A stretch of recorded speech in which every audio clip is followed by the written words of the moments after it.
Seigneur Jésus, notre Maître des Lumières, d'amour et de bonté. Nous te remercions, Seigneur, de cette opportunité d'être ensemble ici avec les amis, avec nos bienfaiteurs qui nous visitent, qui sont avec nous, pour étudier, pour profiter de cette belle doctrine qui nous aide à comprendre la vie, à comprendre nous-mêmes. Nous te demandons, Seigneur, que les connaissances, qu'on puisse profiter de tout ce qu'on apprend, de ces enseignements, pour changer notre vie, pour changer notre façon de penser, d'agir, pour que nous puissions, Seigneur, profiter de chaque jour, de chaque opportunité pour apprendre, pour grandir, pour devenir meilleur. Nous te remercions, Seigneur, parce que nous savons que vous êtes avec nous, vous, les bienfaiteurs, nos guides qui sont toujours à nos côtés pour nous aider à améliorer, pour nous aider à vivre dans cette opportunité, pour apprendre et pour grandir. Merci, Seigneur, de cette nouvelle journée. Nous avons toutes les opportunités devant nous et nous puissions profiter de chaque personne qui arrive vers nous et nous puissions profiter de chaque minute. Parce que tout ça, Seigneur, sont des bénédictions que nous avons. La santé, la famille, les foyers. Vous nous donnez, Seigneur, tout ce que nous avons besoin pour apprendre et pour grandir. Que nous puissions, Seigneur, en profiter de tout ça. Reste avec nous, Seigneur. Que nos bienfaiteurs puissent nous envelopper de lumière et d'amour et que nous puissions ouvrir nos oreilles et nos yeux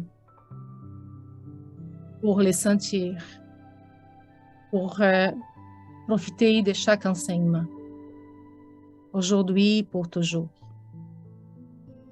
Qu'ainsi soit-il.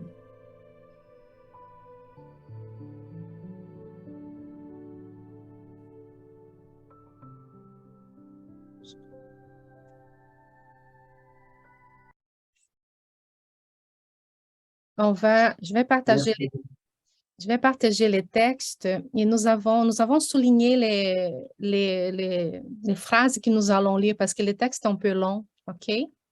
Au début, c'est un peu presque tout, mais après, sont quelques petits morceaux.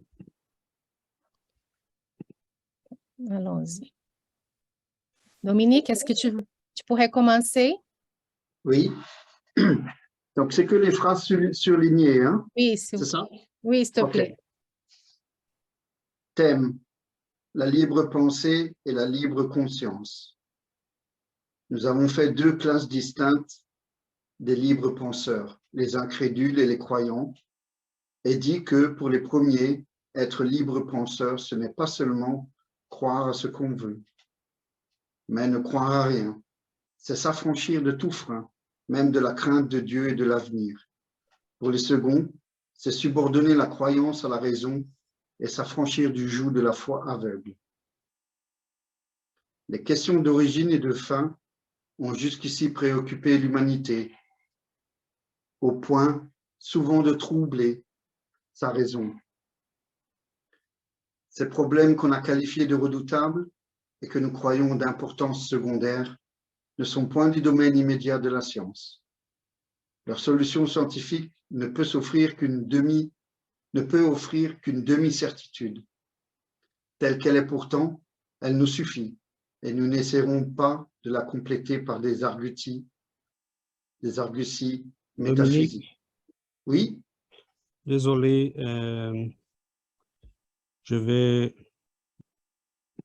J'ai manqué ici un bout. Ça va être D'accord. nécessaire. Si tu peux y revenir ici.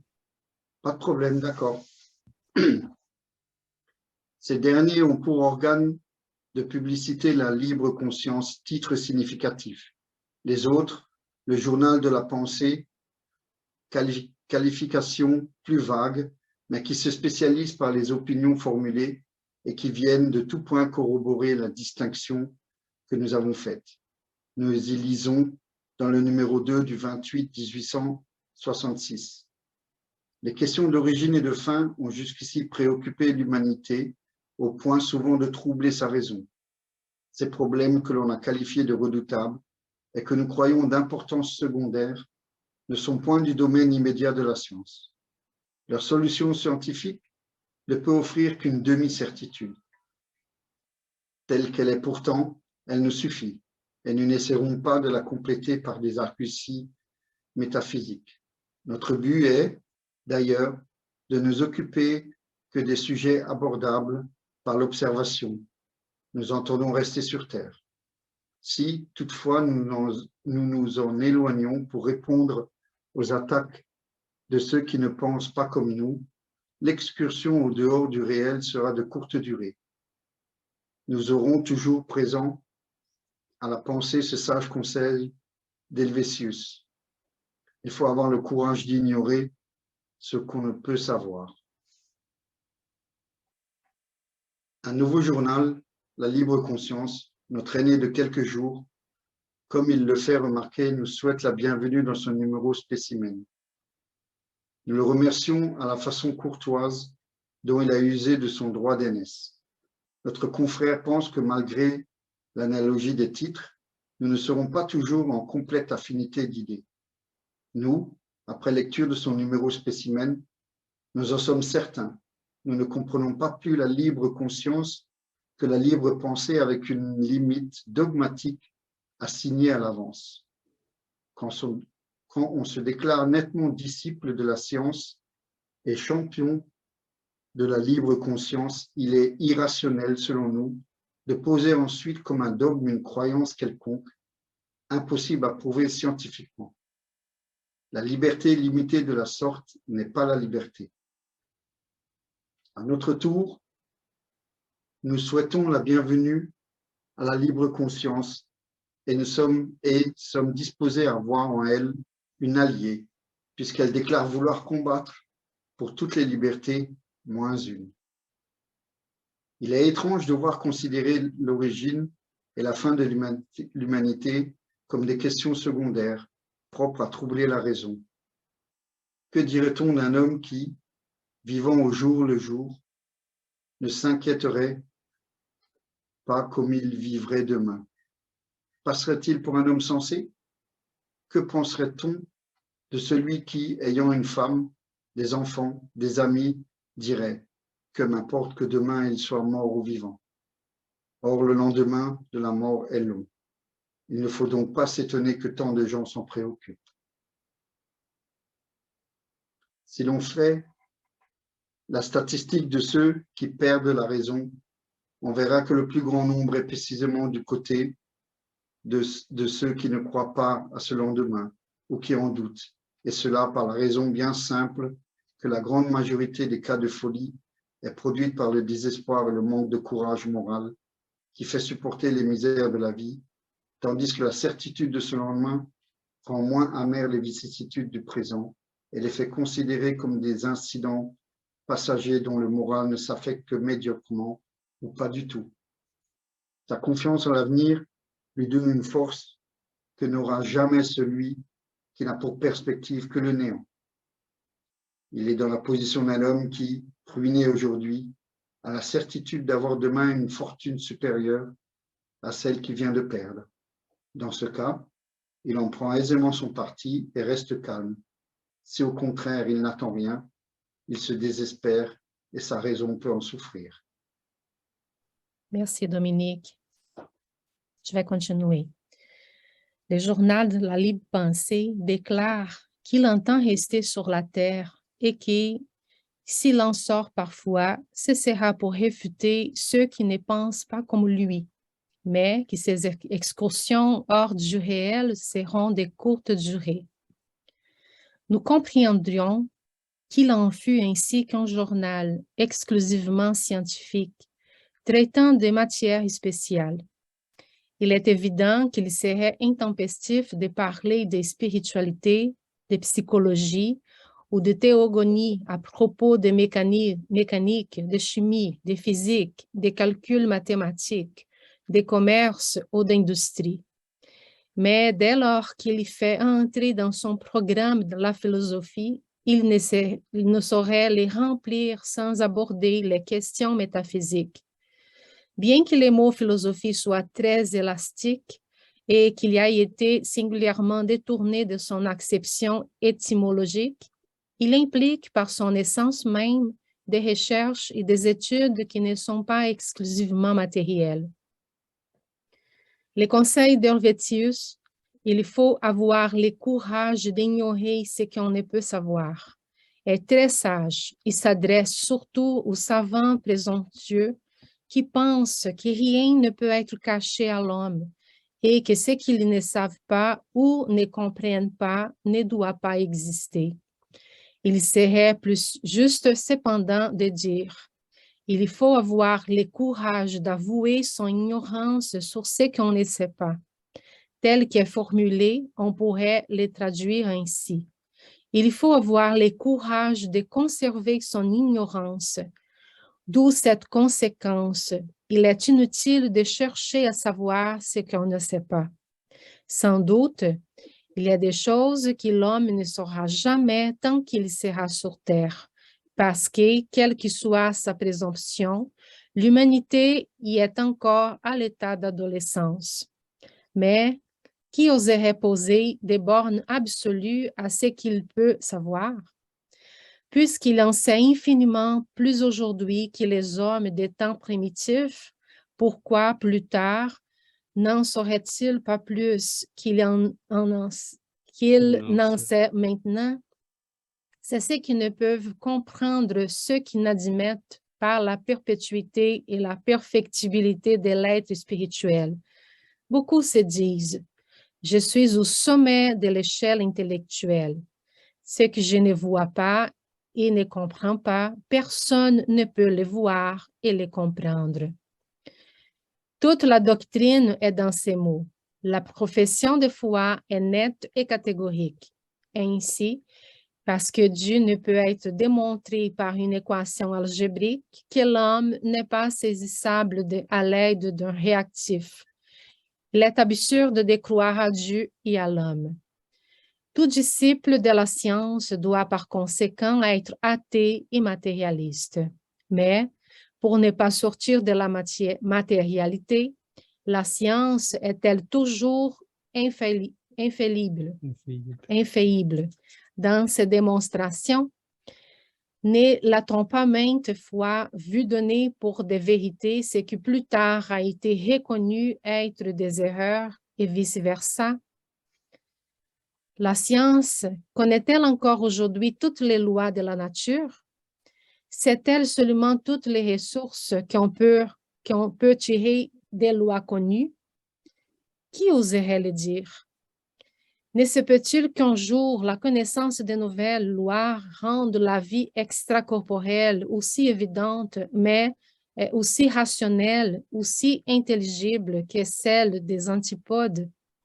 Un tel résultat, coupant court à toutes les incertitudes, serait-il donc à dédaigner? Serait-il moins important pour l'humanité que la découverte d'un nouveau continent, d'une nouvelle planète, d'un nouvel engin de destruction? Eh bien, cette hypothèse s'est faite réalité.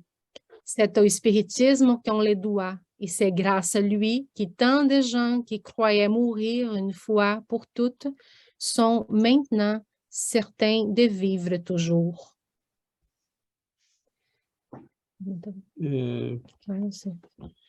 Nous avons parlé de la force de gravitation, de cette force qui régit l'univers depuis les grains de sable jusqu'au monde. Mais qui l'a vu, qui l'a pu la suivre, l'analyser?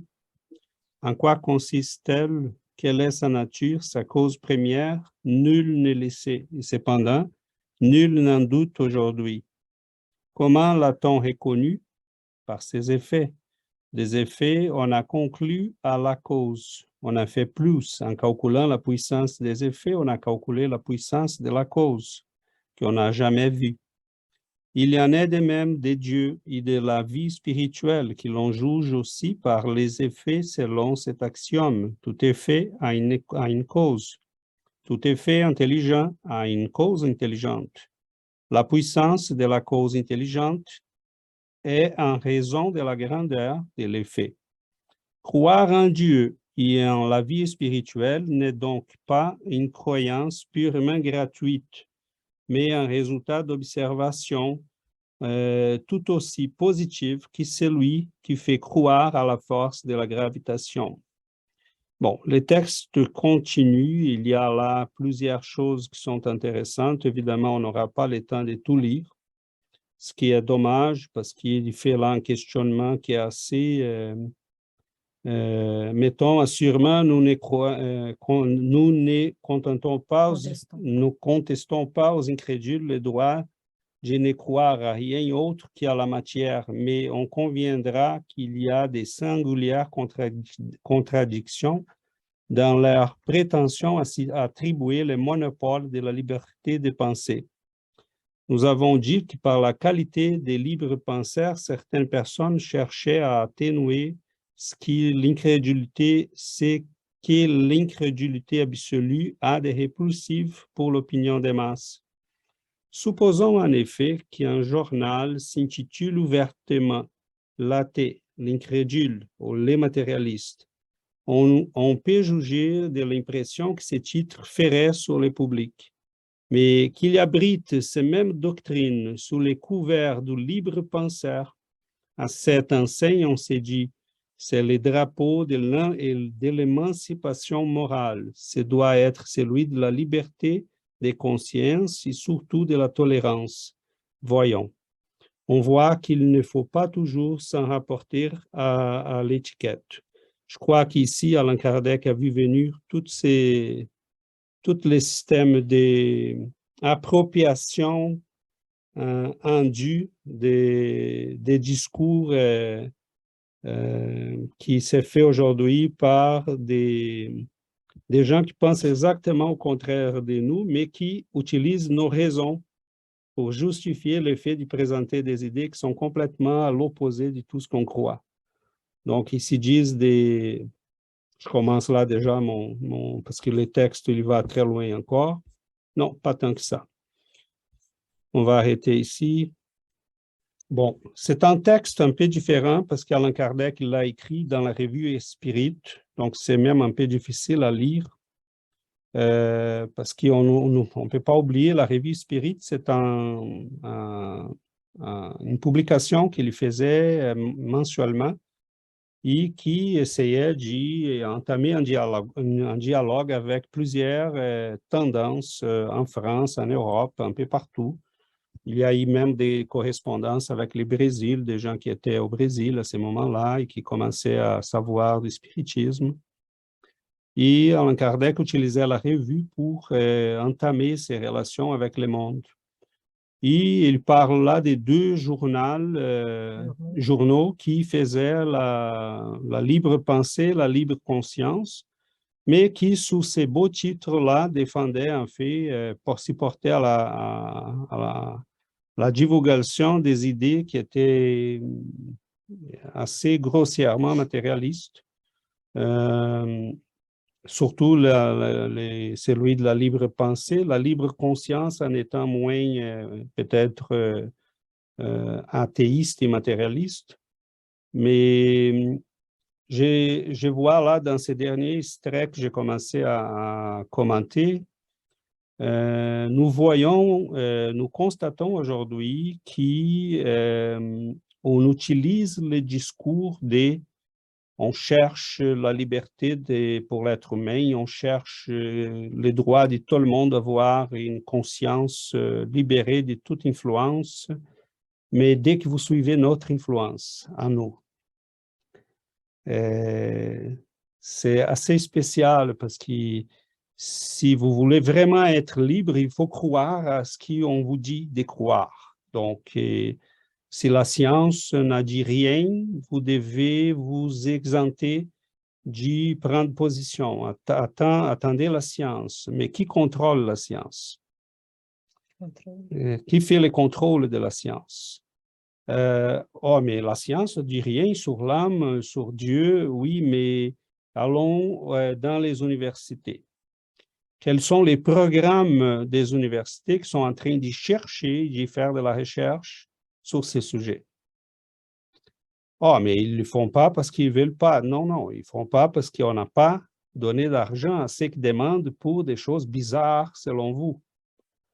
Donc, les scientifiques qui sont en train de travailler dans ces domaines les font parce qu'à leur expense, il y en a quelques petits lueurs là d'espoir dans quelques universités qui commencent à s'ouvrir à la recherche, mais à l'époque de Kardec, on ne peut même pas dire qu'il y avait des universités avec les structures qu'il y en a aujourd'hui, avec les fonds de recherche qu'on a aujourd'hui.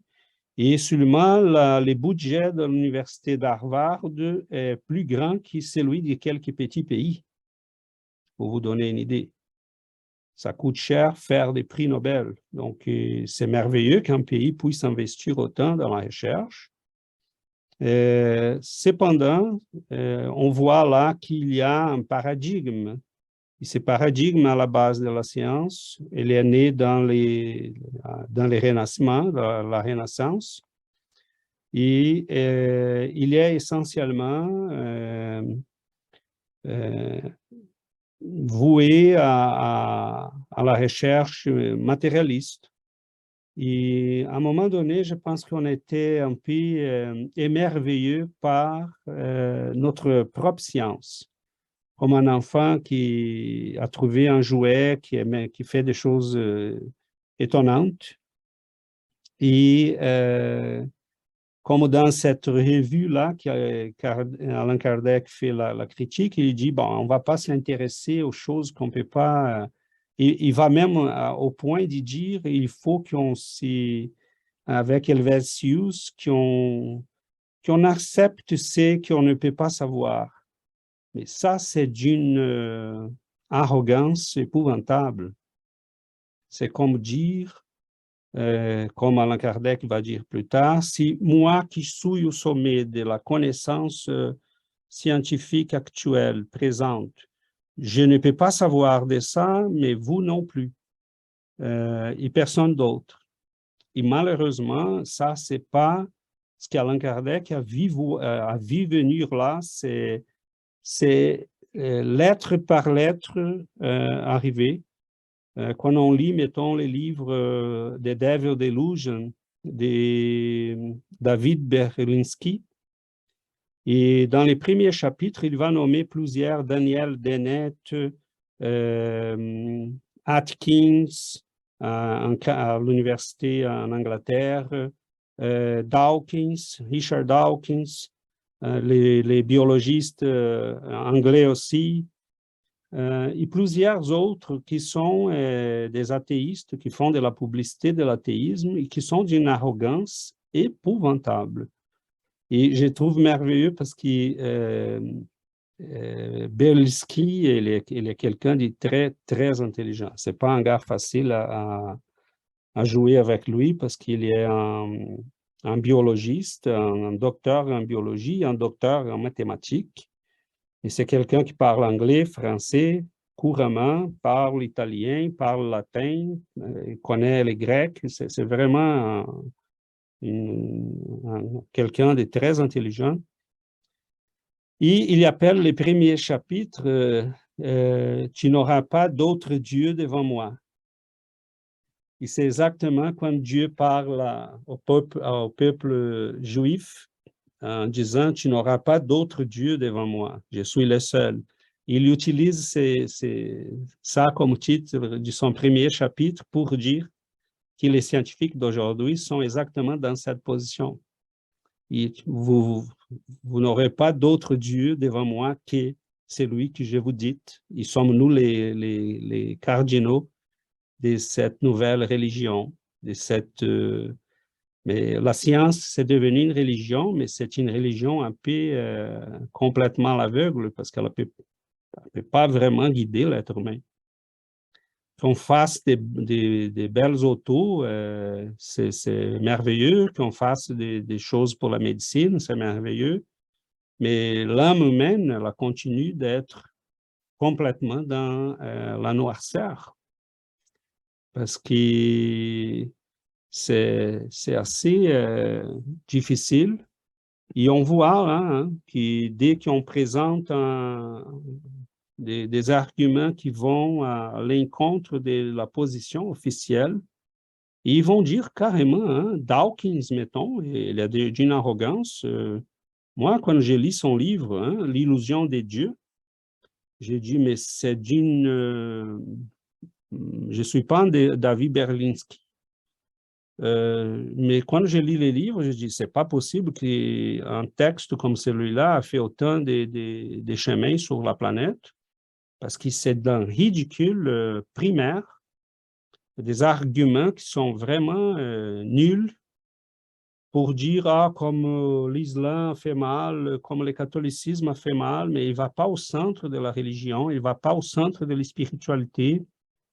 Et il ne va pas citer les grands esprits qui s'y sont penchés sur la religion, sur la spiritualité humaine. Il va se limiter aux effets de la religion pour dire que la religion ne sert pas. Mais si je me base sur ces raisonnements, la science ne sert pas non plus. Parce que qui a explosé une bombe atomique sur la tête des gens au Japon? Et qui menace aujourd'hui la planète de lui faire pratiquement désapparaître? C'est la science, ce n'est pas la religion.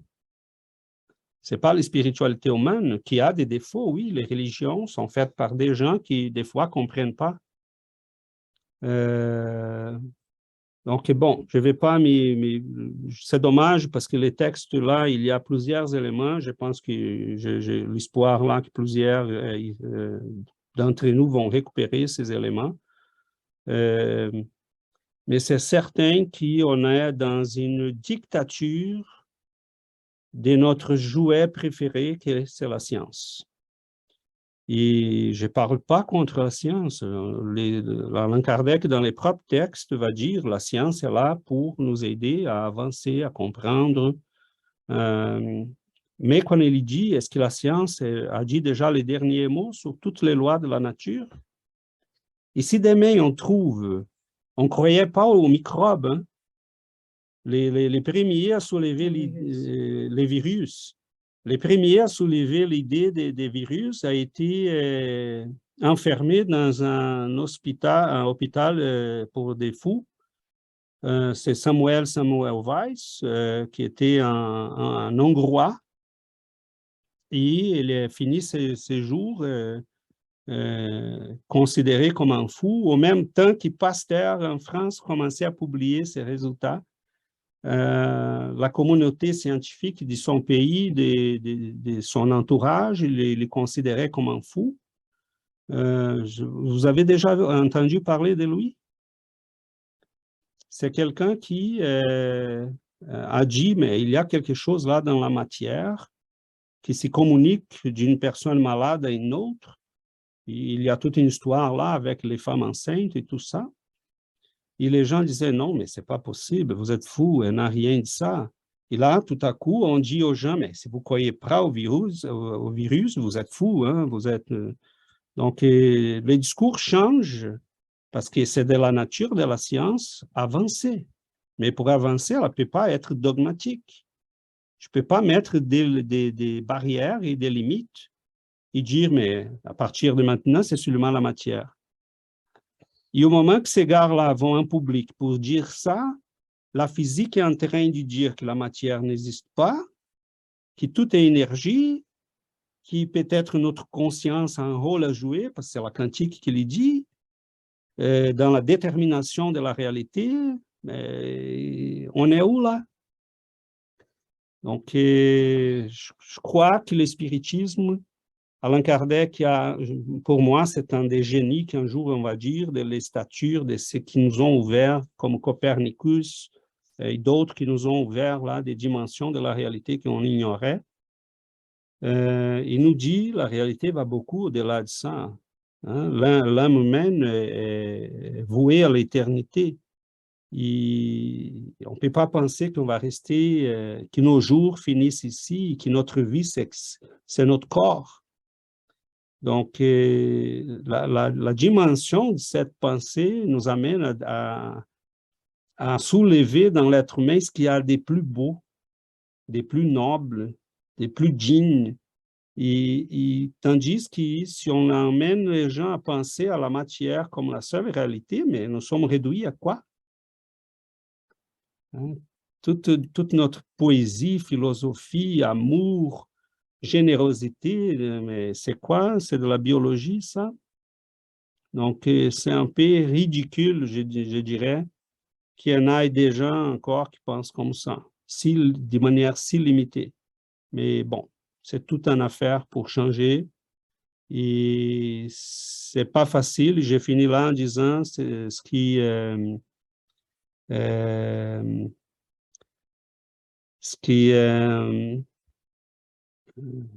c'est un philosophe de la science, là, des paradigmes, j'ai oublié son nom, Thomas Kuhn, disait, des fois, pour changer la science, ça prend la mort de tous les scientifiques, et il ne disait pas la mort, les tuer, ça prend les temps qui décèdent pour qu'une nouvelle génération puisse prendre la place et changer les idées. Parce que c'est terriblement difficile de faire quelqu'un qui a une tête dogmatique et qui s'y croit seigneur de la vérité. Quelle est la différence entre un scientifique comme celui-là et un cardinal romain ou un mullah musulman qui s'y croit le seigneur de la vérité? Elle n'a pas de différence. Hein? On devrait être tout simplement humble et dire je connais peut-être un petit morceau de la vérité, l'autre le connaît aussi, mais la vérité est beaucoup plus large que ma tête. Mais voilà, je vous lance ça et je pense que nous avons là une belle réflexion. Oui, je vais envoyer là, quelqu'un me demande les noms de cet Hongrois. C'est qui a écrit? C'est Dominique. Dominique, j'ai essayé à plusieurs reprises d'y trouver ces documentaires-là. Une fois, je l'ai vu au Brésil, dans ce qu'on appelle la téléculture au Brésil.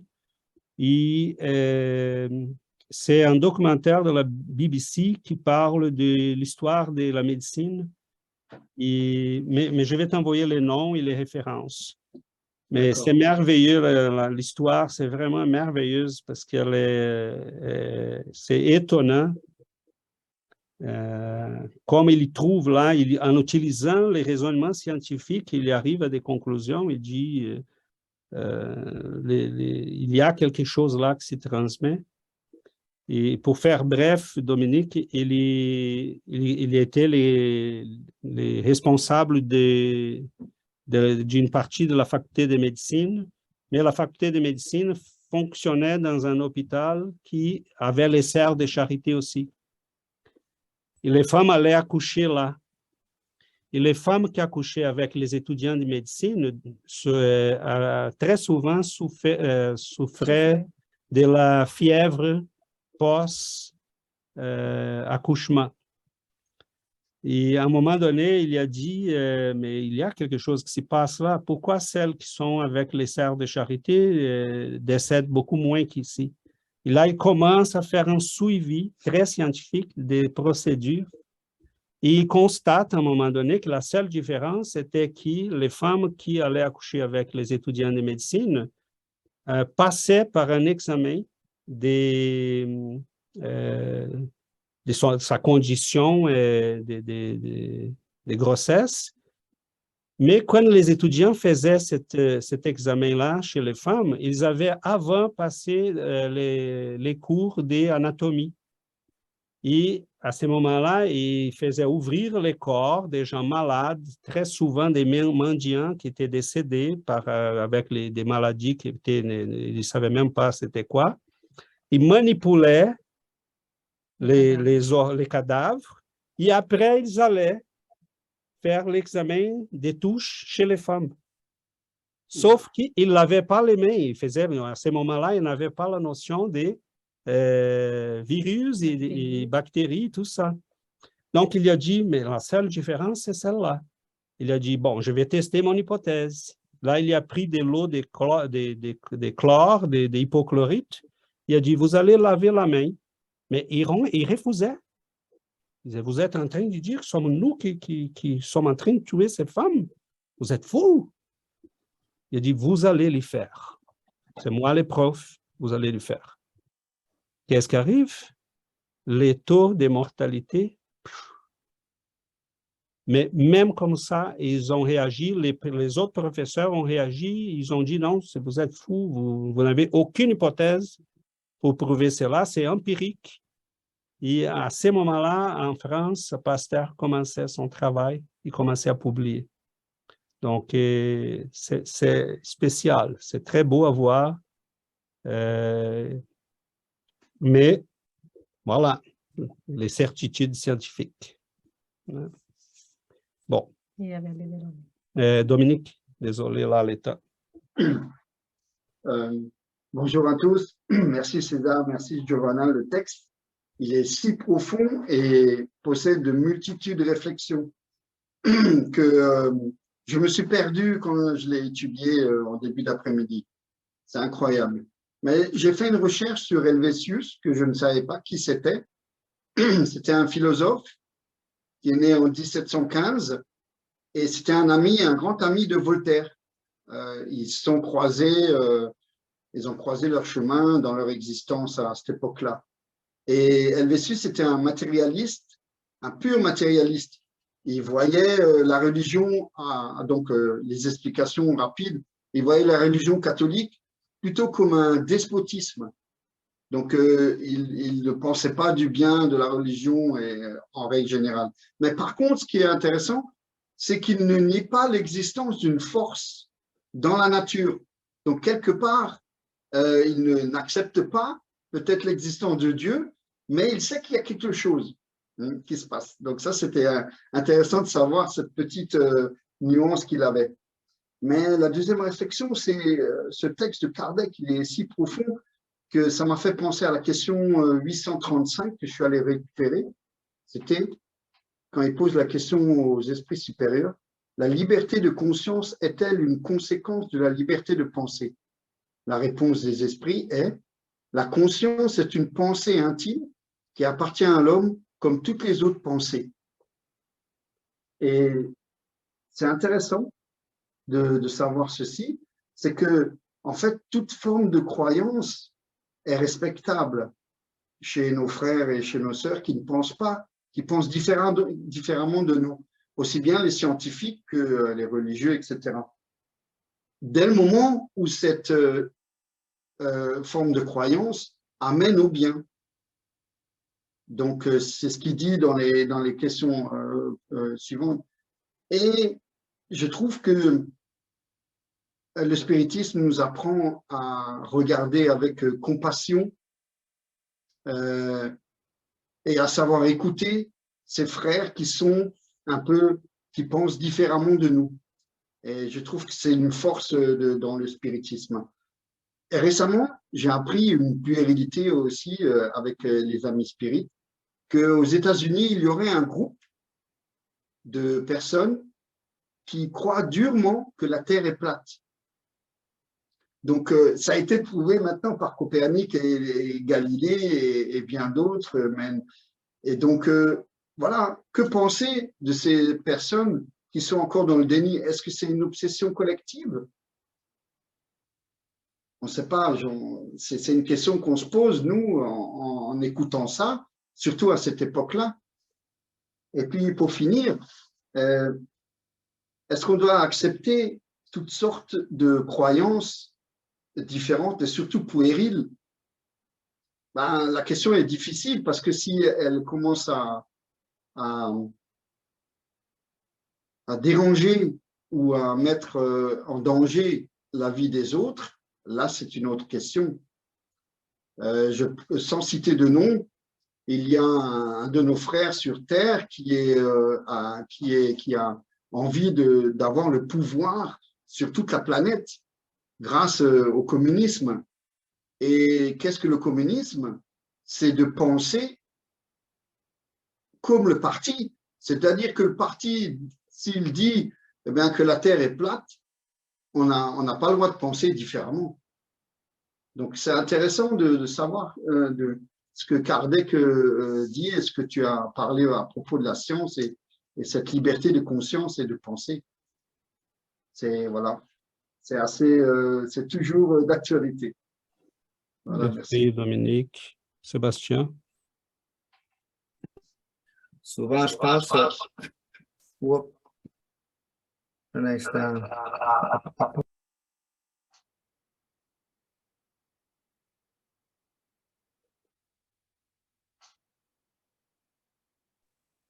Oui, désolé.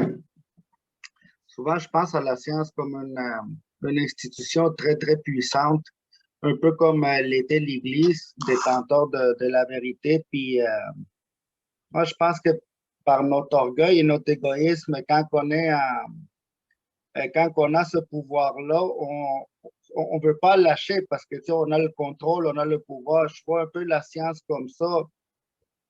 Mais moi, souvent, je me dis, mais c'est des gens très intelligents qui sont là. Puis, tu sais, quelqu'un d'intelligent et logique, il devrait avoir la facilité à percevoir qu'il y a quelque chose de plus, quelque chose que je ne peux pas comprendre, que je ne peux pas mesurer, mais je peux sentir les effets. Mais moi, j'ai comme l'impression que c'est cet égoïsme et cet orgueil-là qui ne fait pas qu'il lâche pas le morceau, puis qui dit, écoutez, finalement, on s'est trompé, il y a des bases scientifiques qui sont erronées, puis ça va avec l'évolution de la conscience aussi. Là, plus la conscience est basse, on comprend des concepts très, très de base, mais ça évolue avec le temps, alors on ne peut pas... les siècles y passent, puis il faut évoluer, puis tôt ou tard, on va arriver à la spiritualité, mais je pense que c'est beaucoup l'orgueil et l'égoïsme de ne pas lâcher le pouvoir que l'institution y a pour... c'est ça, pas pour dire, écoutez, oui, Dieu existe, puis on va s'aligner sur un nouveau paradigme. C'est ça, parce que ça change tous les paradigmes. Tu sais, la science a formé une institution tellement forte. Là. Et, tu sais, dans le livre des esprits aussi, dans la partie que Dominique a mentionnée, il parle aussi en question plus loin, où est-ce qu'il parle que si toute croyance est respectable, et les spiritualités nous disent toute croyance est respectable quand qui est comment dire, honorable, quand qui est dirigé au bien, mais lorsqu'elle est censurable, lorsqu'elle est dirigée au mal, lorsqu'il fait mal. Et jusqu'à date, notre science, oui, a avancé dans certains domaines, mais il a fait tellement mal parce que, tu sais, le matérialisme, comme le texte nous dit, les gens, ils sont en train de se rendre fous.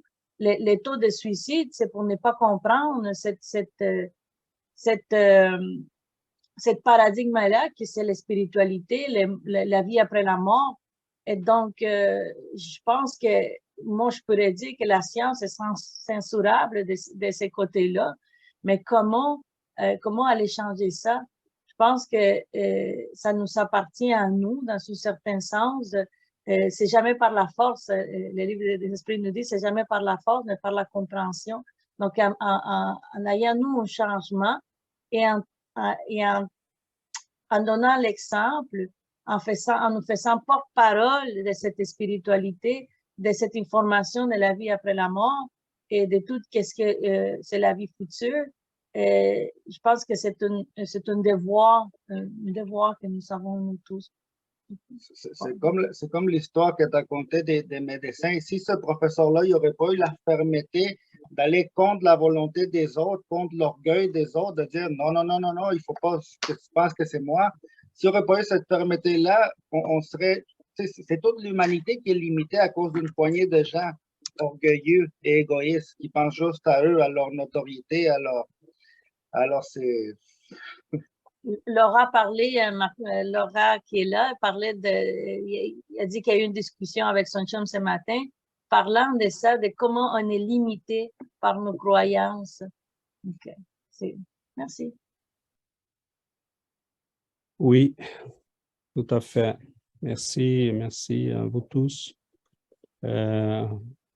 Rapidement, je connais un peu, j'ai connu un petit peu le monde scientifique en étant là quelque temps dans des programmes de maîtrise et doctorat.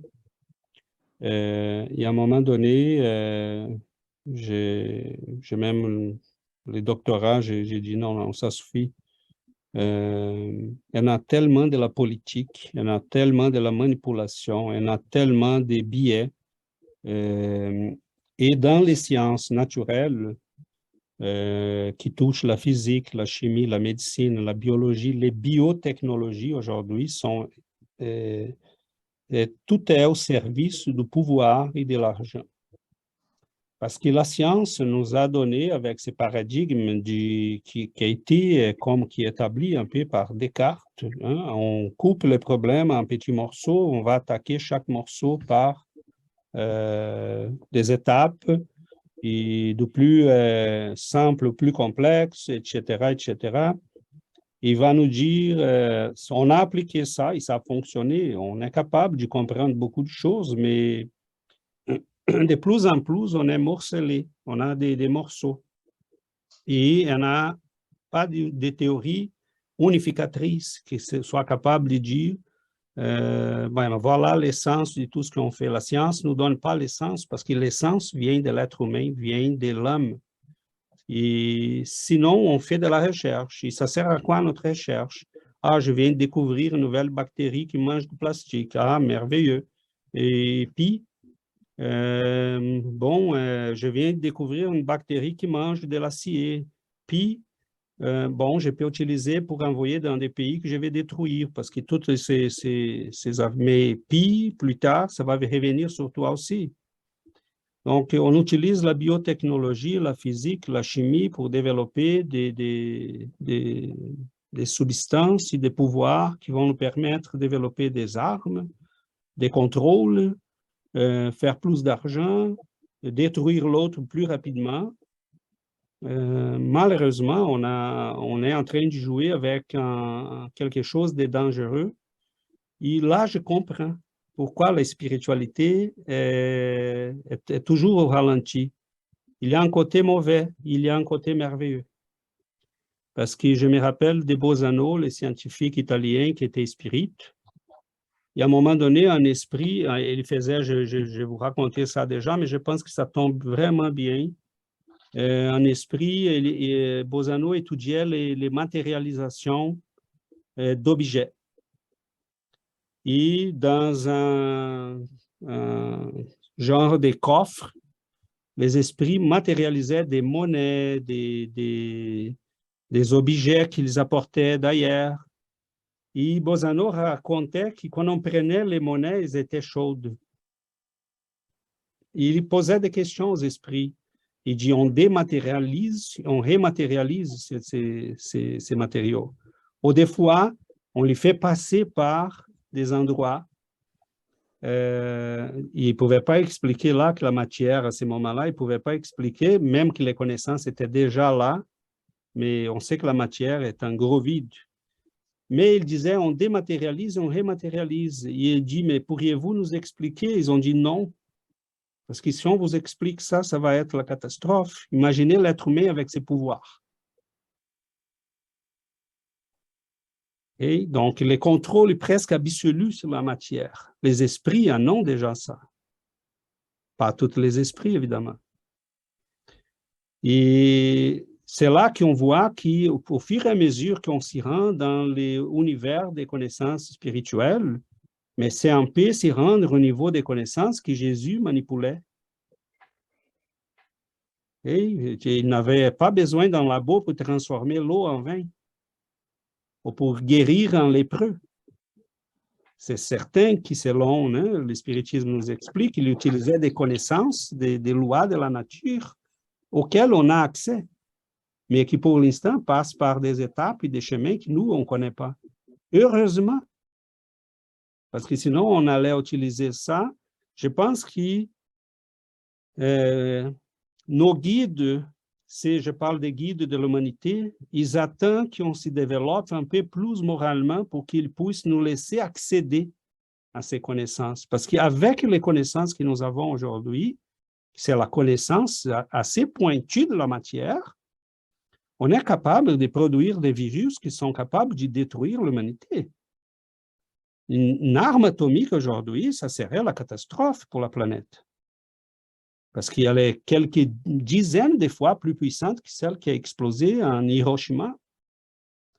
Donc, une demi-douzaine de bombes comme celle-là qui explosent, on pourrait revenir en arrière sur cette planète, parce que la poussière qui serait soulevée, c'est pas besoin de détruire tous les pays. Si on a une guerre entre deux pays, il y a quelques dizaines de bombes explosent, la poussière qui va être levée dans l'atmosphère peut nous couper le soleil pendant des mois. Donc, qu'est-ce qui manque à l'être humain? C'est le spirituel. Donc, Véronique? Oui, finalement, j'ai baissé la main parce que ça revenait un peu à ce que tu disais, César, mais effectivement, tout est corrélé, en fait, au niveau de conscience, parce que tout ce dont on vient de parler, que ce soit la science, que ce soit la religion, ou même, on pourrait nommer autre chose comme l'argent, tout ça, ce sont en fait des outils qu'on peut utiliser pour faire le bien ou des outils qu'on peut utiliser pour faire le mal.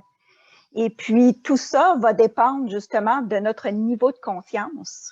Qu'est-ce qu'on veut faire exactement? Si on est motivé par, justement, comme disait beaucoup Yuri et Sébastien, je crois, de l'orgueil, de l'égoïsme, bien, ou encore de la haine, de la vengeance, peu importe, ben oui, effectivement, les outils qu'on va utiliser vont souvent plus apporter de destruction.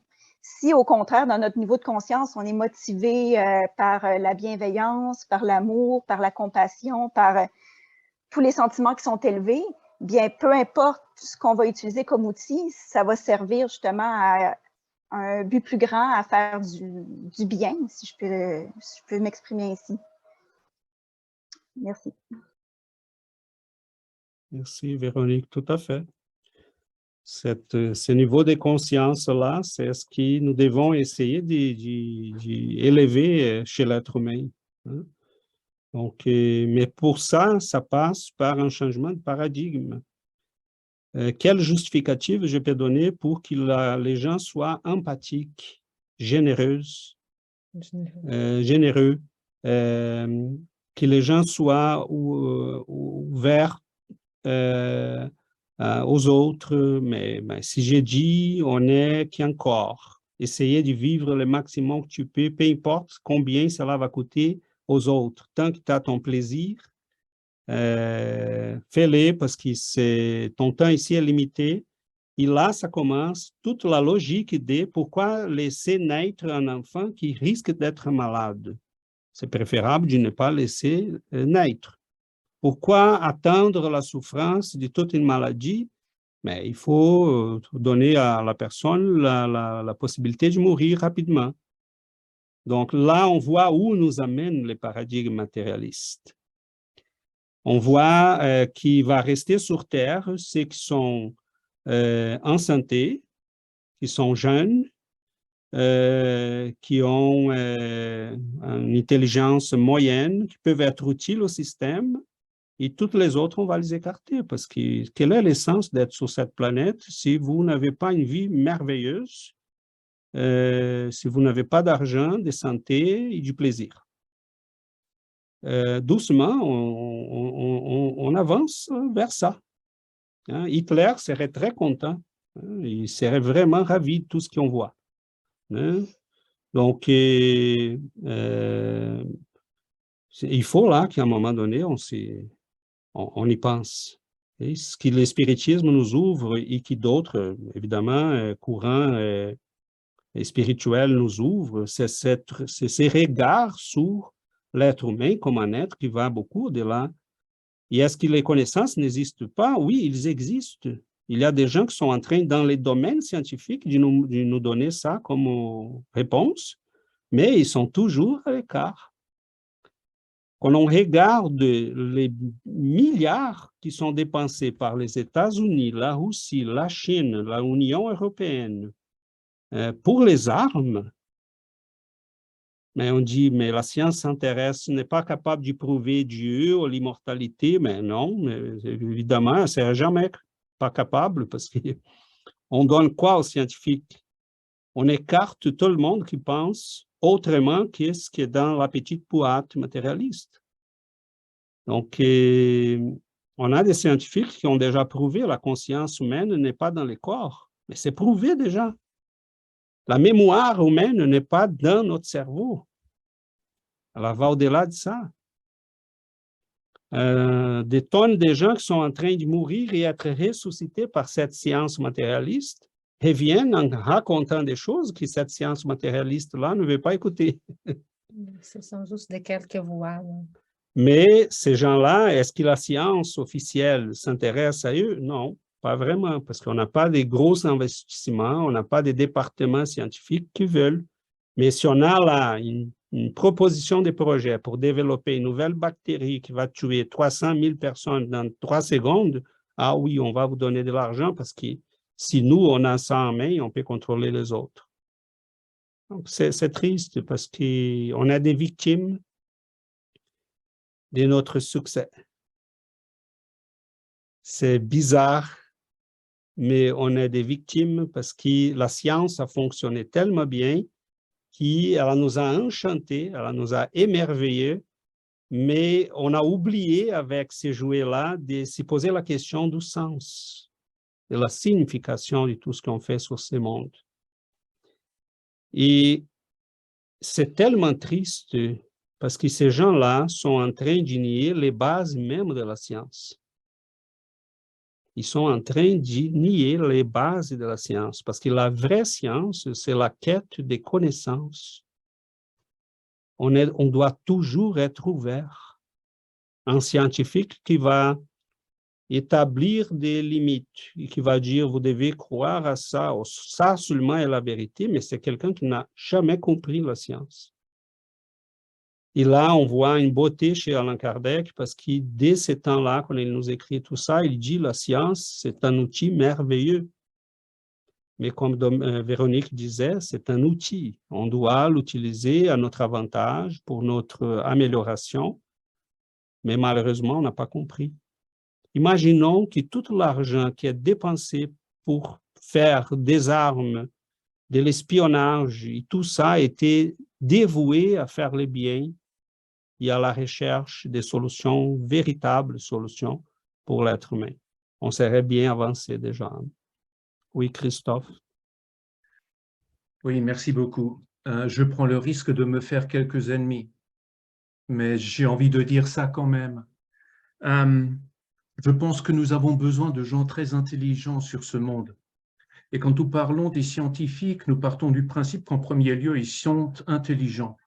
Je pense qu'ils sont intelligents, mais je pense que la plupart des scientifiques qui ont le poste qu'ils ont et la notoriété qu'ils ont, eh bien, en premier lieu, ils ne l'ont pas seulement parce qu'ils sont intelligents, je pense qu'ils l'ont parce qu'ils sont super conformes.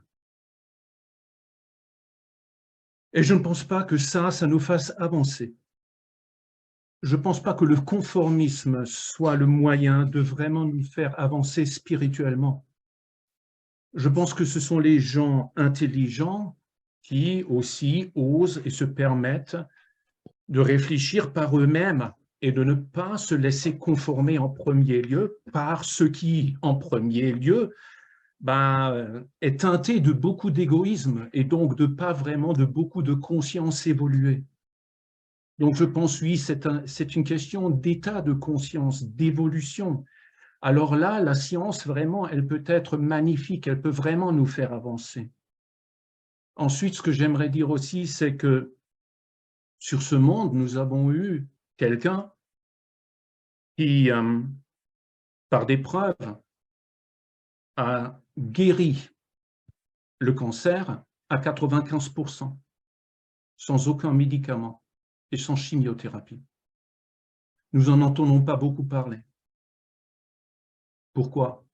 Il n'était pas très conforme, lui. Mais il a eu ses résultats. Donc, on ne le connaît plus. Personne ne sait pas comment il a fait, parce que, en fait, ce n'est pas vraiment très souhaitable. Donc, voilà, on a beaucoup de conformisme. Je pense qu'il y a beaucoup de manipulation. Et je pense que la manipulation commence bien avant qu'on ne le pense. Je pense qu'elle commence à l'école. Et c'est là qu'on trie et qu'on prend les plus conformes. Parce qu'on a quelqu'un de très intelligent, mais qui ne s'associe pas à ce qui déjà est en place et qui maintient l'ordre, on ne le veut pas, malgré qu'il soit très intelligent. Donc, il faut apprendre à réfléchir par soi-même, je pense, oui, il faut beaucoup réfléchir et il faut beaucoup prier, il faut beaucoup faire ce que nous faisons, je pense, pour nous libérer de cette manipulation-là. Voilà, merci beaucoup. Merci, Christophe. Et non, je crois qu'on est bien d'accord. Tu n'as pas fait des ennemis, Christophe. On est bien d'accord. On sait ça. Hein, on sait qu'il y a malheureusement une immense manipulation. L'argent est beaucoup derrière tout ça, les pouvoirs aussi. Il y a beaucoup d'intérêt. Beaucoup d'intérêt. On a eu, Christophe, au Brésil, dans les années 60, 70, un ingénieur qui a proposé, là, il a fait un prototype d'auto électrique. D'autres qui ont proposé des combustibles comme les jus là qui sortent de como chama, casca de laranja? La pelure de l'orange. Quand on les pousse comme ça, vous pouvez l'allumer. Hein? Je ne sais pas si vous avez déjà testé ça. Vous pouvez, quand vous prenez l'orange, vous comprimez là la pelure, elle sort un petit jus là et qu'on peut lui faire allumer. C'est en fait un combustible. Il y avait un ingénieur qui a proposé là, mais qu'est-ce qui arrive? Les entreprises de pétrole achetaient les brevets pour dire non, non, pas maintenant. Et il y en a même l'eau, hein, on peut faire rouler un auto avec de l'eau parce que ça suffit de briser l'eau, elle va devenir oxygène, hydrogène, et on peut utiliser, les brûler après. Donc, les ressources sont là. La génétique et l'industrie des aliments pourraient produire des aliments pour tout le monde sur la planète, mais on va cacher les aliments, on va détruire les surplus, c'est vraiment l'argent et les pouvoirs. Il y en a des entreprises qui ont beaucoup de pouvoir, qui sont en train de gérer la planète, on contrôle massif des connaissances, d'informations. Et l'industrie pharmaceutique, c'est épouvantable. On a vu là récemment les gars de Pfizer qui étaient pris dans une vidéo en disant clairement qu'on va vous faire vacciner parce qu'on a besoin de faire de l'argent. On est rendu là à 20e dose, quand la première, peut-être ça suffit déjà, mais peut-être même pas ça. On n'a rien contre les vaccins, on va faire de la recherche, on verra ce qui est bon, ce qui n'est pas bon, et c'est ça la science, mais malheureusement, on a beaucoup d'intérêt, et on sait aussi, Christophe, qui a tout à fait raison, la guérison pour certaines maladies est peut-être déjà en place, mais on va dire non, non, non, on n'a pas besoin d'une guérison, on a besoin comme les sida, mettons, on a un cocktail aujourd'hui de 17, 18 comprimés que la personne va prendre tous les jours, mais 17, 18 comprimés, ça prend des tonnes d'argent pour les gouvernements pour acheter tout ça et offrir aux malades. Mais si on a la guérison, un comprimé, c'est fini, la personne est guérie. Donc, à un moment donné, il faut trouver des mécanismes pour dire, écoute, on s'échappe de cette logique. Si vous trouvez la guérison, on vous donne des tonnes d'argent, ça va, mais Il faut fournir la guérison à tout le monde. Il ne faut pas utiliser l'être humain comme un objet qu'on peut utiliser pour faire de l'argent. Mais ça passe parce que les choses que Véronique nous a dit. Un changement de paradigme pour qu'on puisse dire aux gens, écoute, ce que vous faites a des conséquences. La réincarnation n'est pas une illusion. Vous allez faire face à tout ce que vous avez fait. Les conséquences nous reviennent. Notre condition après la mort physique demeure. Tu vas ramasser tout ce que tu as sémé. Donc, on ne veut pas parler de ça. On ne veut pas que les gens sachent ça. Hein? Et on est en risque là, parce que d'un côté, on a l'Occident qui est avec une science épouvantablement développée, un niveau de conscience de plus en plus bas et matérialiste, qui nous permet de tuer des enfants et des personnes âgées, et en disant que c'est pour la dignité, ça c'est épouvantable. Okay? On veut donner aux jeunes, ici au Canada, il y a des débats, il y a une maman pour, un papa contre, qui dit les jeunes malades qui reçoivent des diagnostics difficiles, qui vont souffrir, mais on devrait leur donner l'accès à la mort dans la dignité. Et un papa a dit, mais écoute, c'est quoi ça?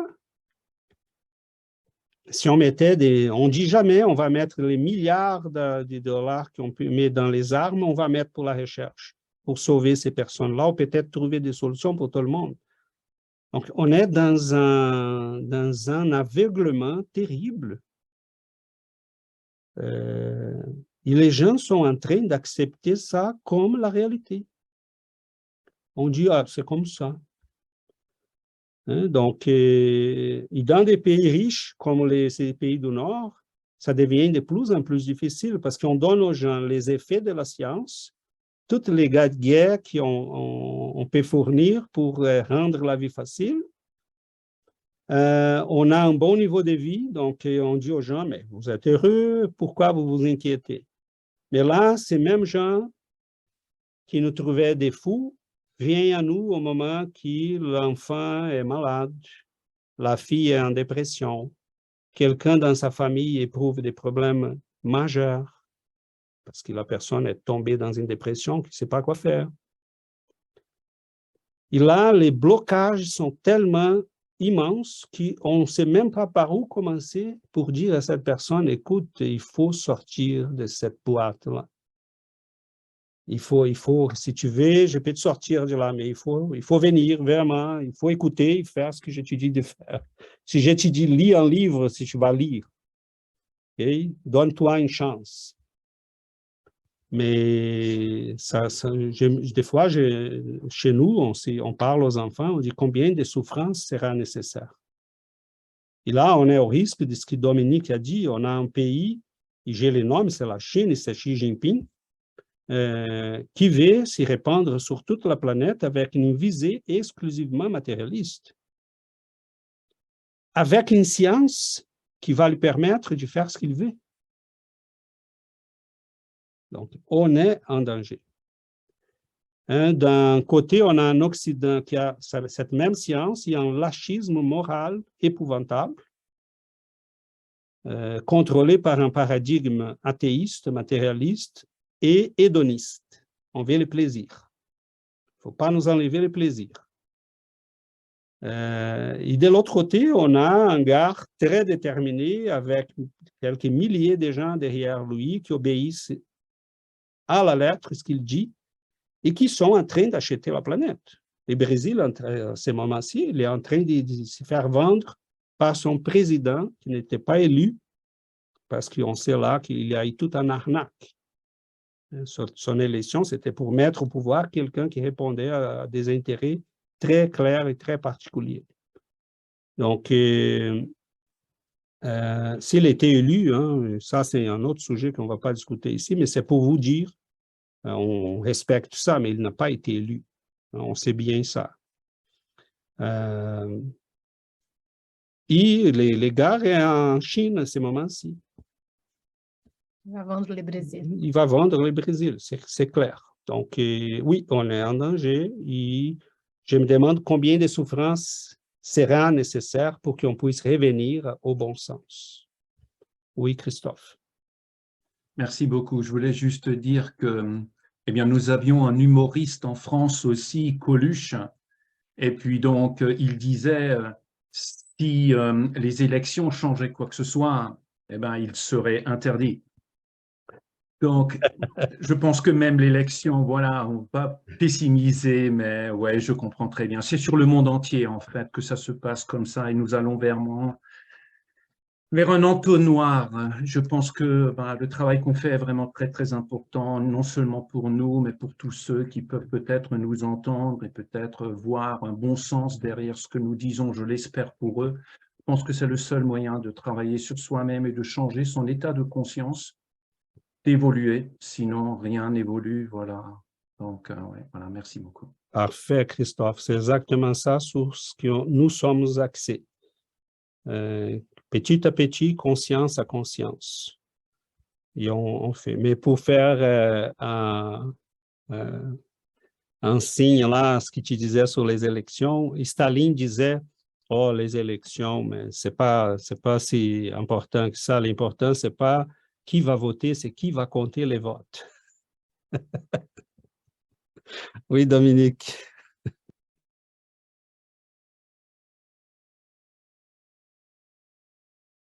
Oui, merci, Giovanna.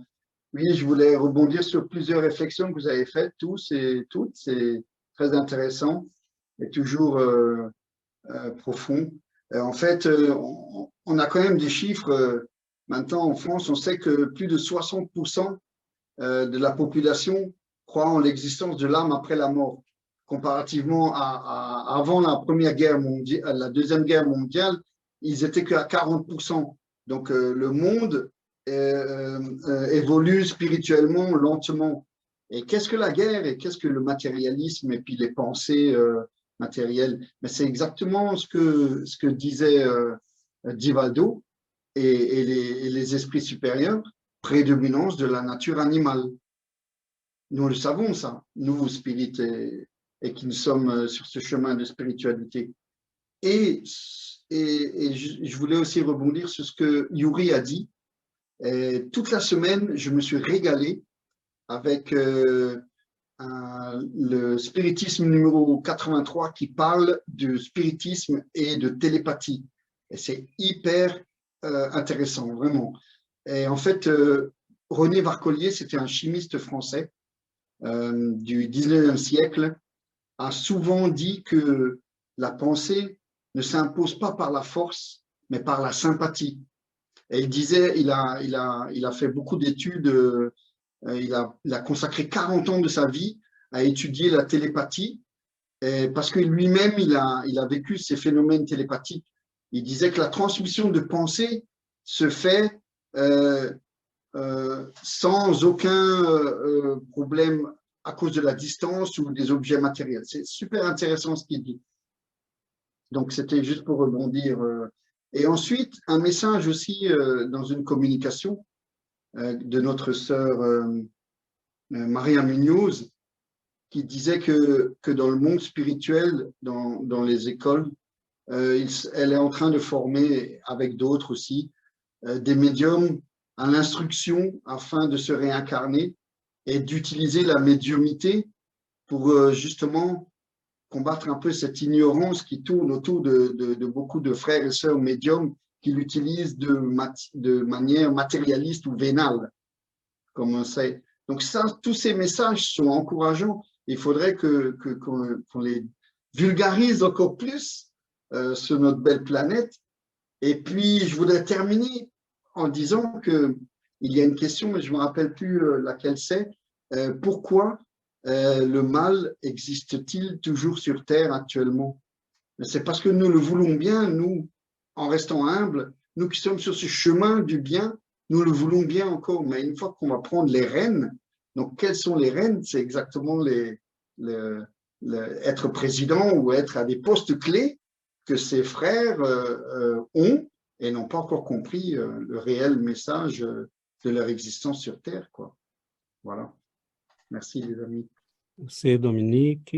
Je crois qu'on ne doit jamais se laisser tomber dans les désespoirs. C'est bien le contraire.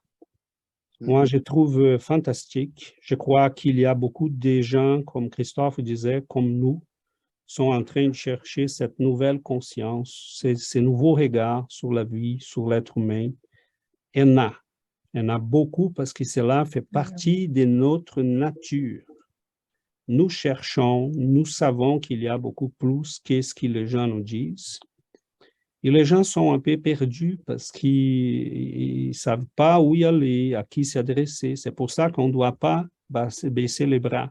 On doit continuer, hein, petit à petit, parce que chaque personne qui se réveille, elle va réveiller d'autres. Nous avons la vérité tout entière, non. Mais nous connaissons et nous sommes ouverts à des choses là qui, pour l'instant, ne sont pas partout. Hein? Et est-ce que ce que le spiritisme nous dit aujourd'hui, c'est nouveau? Non, lisons Platon. C'est impressionnant. Il nous dit là, l'être humain est une âme. Il est là pour grandir. Il est là pour s'affranchir. Il est là pour avancer. Donc, nous sommes en train de regarder, nous sommes en train de dire à l'être humain, on est beaucoup plus que ça, on est des êtres merveilleux, on a de la lumière en nous, on est des âmes éternelles. Il ne faut pas se laisser faire avoir par de la médiocrité, de dire, vous êtes un corps, tant qu'on vous donne un petit plaisir, ça va. Vous faites ce que nous voulons pour qu'on puisse avoir, nous aussi, beaucoup de plaisir, et de l'argent et du pouvoir. Donc, c'est un peu investir dans la médiocrité. Ce que la spiritualité est en train de nous dire, il faut libérer l'être humain de cette prison. Et ce n'est pas nécessairement la religion qui va le faire, c'est cette nouvelle conscience. Moi, je crois, et je vois dans les écrits de Kardec, qu'il disait il faut que cette conscience devienne une conscience de tous les êtres humains. Et si ces lois, si ces connaissances sont dans la nature, ils vont venir, peu importe que ça vienne par le spiritisme, par le bouddhisme ou par la science. L'important pour nous, ce n'est pas que les gens se disent spirit. Je n'ai pas cette prétention, mais qu'ils considèrent sérieusement l'immortalité. Ça, oui. Qu'ils pensent sérieusement à la réincarnation. Ils considèrent sérieusement l'existence de la possibilité de la communication avec nos êtres chers. Peut-être on serait déjà rendu. On n'aurait même pas besoin de médiums, parce que si on investissait tout l'argent qu'on investit en armes pour développer de nouvelles technologies de communication, on serait peut-être déjà rendu à la possibilité de se communiquer avec les plans spirituels. Donc, cela va venir selon Chico. Mais ça va venir selon notre volonté, notre effort. Donc, moi, je trouve que c'est triste, c'est désolant et c'est difficile de voir la douleur des autres. Parce que cette douleur-là, ce n'est pas en nous. Mais voir celle des autres, c'est difficile. Savoir la vérité et voir que quelqu'un est en train de s'effondrer parce qu'il préfère ignorer cette vérité, oui, ça fait mal. Ça nous fait mal. Et des fois, ça fait partie de notre karma. On a déjà discuté ça, Fadimé, moi et toi, une fois, et Giovanna. Des fois, on a tellement caché la vérité aux autres dans nos vies passées qu'aujourd'hui, on est en face de les voir faire mal à eux-mêmes et ne pas accepter la vérité qu'on a à les offrir. Si on a cette souffrance-là, c'est certainement parce que ça fait partie de notre karma. Mais ça fait partie aussi de notre mission, d'y amener cette connaissance aux gens, de partager cette connaissance et d'y dire, nom de Dieu, tu es beaucoup plus qu'encore. Et qui ton compte bancaire, tu es beaucoup plus que ça. Et donc, les gens les plus heureux au monde n'avaient un sou sur sa compte bancaire. Prenons Jésus, prenons Chico Xavier, prenons tous ces esprits de lumière. Chico n'avait rien sauf un petit salaire de retraité du ministère, de quelqu'un qui a travaillé 35 années sans jamais manquer un jour. Des fois, il quittait à 4 heures, 5 heures le matin parce que les gens étaient là tout le temps. Il ne voulait pas quitter, il voulait rester, il voulait l'écouter, il voulait être là. Et des fois, il passait chez lui, prenait un petit café et il s'en allait au travail. Après toute une nuit, en écoutant et en répondant aux gens et en étant avec les gens. Évidemment, il faisait ça par amour. Mais ça, c'est un sacrifice quand même. Et sans avoir un sou dans son compte bancaire, il a nourri des millions de personnes au Brésil parce que son exemple d'amour touchait les gens et les gens faisaient des orphelinats, faisaient des maisons pour personnes âgées, distribuaient de la nourriture dans les favelas. Il n'avait un sou sur son compte, mais il nourrissait des millions de personnes. Donc, écoute, on ne peut pas nier le pouvoir de l'amour. On ne peut pas les nier. Il faut les goûter pour savoir de quoi on parle. Et peut-être ce qui nous manque, c'est moins d'intelligence et plus d'amour. Mais on va y arriver, doucement. On m'a dit, Fatimé, heureusement, on a l'éternité. Mais nous, on est un peu pressés parce que, disons que tout le monde a l'éternité, mais nous voulons ça pour demain. Bon, on va, pour aujourd'hui, je crois qu'on a déjà épuisé le temps. Je ne sais pas, est-ce qu'Yuri peut faire la prière? Oui. Je peux essayer. Est-ce que vous m'avez entendu bien tantôt parce que j'ai des problèmes avec mon ordi? Ah, OK. Si, je peux faire, Yuri. Oui, hier, Yuri avait ça coupait son... Je peux le faire, Yuri.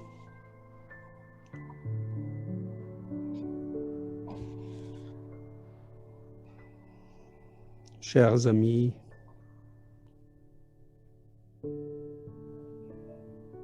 nous avons dans nos cœurs cette allégresse d'un enfant qui s'y trouve à côté de quelqu'un qui reconnaît comme étant infiniment bon.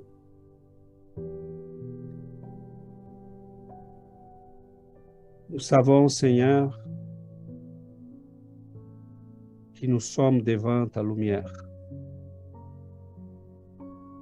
de ton regard d'amour. Comme quelqu'un qui nous dit, mais écoute, allons doucement. Essayons de comprendre nos frères et sœurs. Ils font le mieux qu'ils sont capables. Ils sont tout simplement dans l'ignorance des conséquences. Cela, ça prend du temps quelquefois. Ainsi, Seigneur, nous vous demandons de nous aider à être moins critiques, peut-être, et plus capables de comprendre, d'aimer, d'aider à tous ceux et celles qui sont capables d'écouter et d'ouvrir les yeux à cette lumière. Qui sommes-nous, Seigneur? Nous sommes que des apprentis. Nous cherchons la lumière, la vérité, l'amour, parce que nous sommes rendus compte qu'on avait faim, soif, qu'on marchait dans les ténèbres, et on a vu la lumière. On a vu ces mondes immenses. Et quelqu'un nous a dit, sais-tu que tu es immortel? Nous regardons vers cette vie immense qui nous est offerte. Et nous vous demandons, Seigneur, nous vous demandons, chers amis de lumière qui sont à côté de chacun de nous, d'ouvrir nos cœurs, nos âmes à cette lumière. Chaque jour est un cadeau. Chaque moment, c'est un bijou précieux que nous puissions en profiter, même des douleurs et des souffrances. Nous vous demandons, Seigneur, d'envoyer cette lumière d'amour vers nos frères et sœurs dans les hôpitaux. Et ces anges de lumière puissent marcher dans les couloirs, entrer dans les chambres,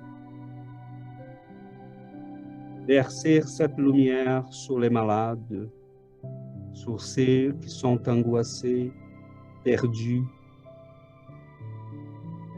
ceux qui demandent dans une prière presque inaudible, est-ce qu'il y a quelqu'un? Est-ce que quelqu'un m'écoute? Qu'il puisse savoir que oui, il y en a quelqu'un. Nous vous demandons, Seigneur, que cet amour que nous ressentons puisse s'y répandre, puisse arriver aux enfants qui sont perdus, qui sont laissés à eux-mêmes, et ceux qui sont laissés à eux-mêmes dans les maisons riches, qui sont si misérables, qui sont laissés à eux-mêmes dans la pauvreté. Nous vous demandons d'éclairer et de protéger la jeunesse, ceux qui cherchent, qui font des efforts, qui ressentent dans leur cœur qu'il y a quelque chose là dehors qui nous appelle. Qu'ils puissent être éclairés. Nous vous remercions, Seigneur. Nous vous remercions de tout cœur parce que ton amour est infini. Tu ne nous as jamais imposé quoi que ce soit. Vous nous avez dit tout simplement, venez à moi quand vous soyez prêts. Je suis toujours là. Je vous tends la main. C'est à vous de la retenir. Merci, Seigneur, de ce moment d'étude, de partage, de prière, d'amitié. Nous sommes conscients de notre petitesse et de notre ignorance. Et justement pour cela, nous voulons être ici. Nous voulons apprendre, grandir, rentrer dans cette lumière d'amour qui est là tout le temps pour nous tous. Merci Seigneur, restez toujours avec nous. Garde-nous dans votre amour, que nous puissions toujours avoir la protection, le discernement, la lumière de l'espoir et de la foi à nous guider. Merci Seigneur, qu'ainsi soit-il.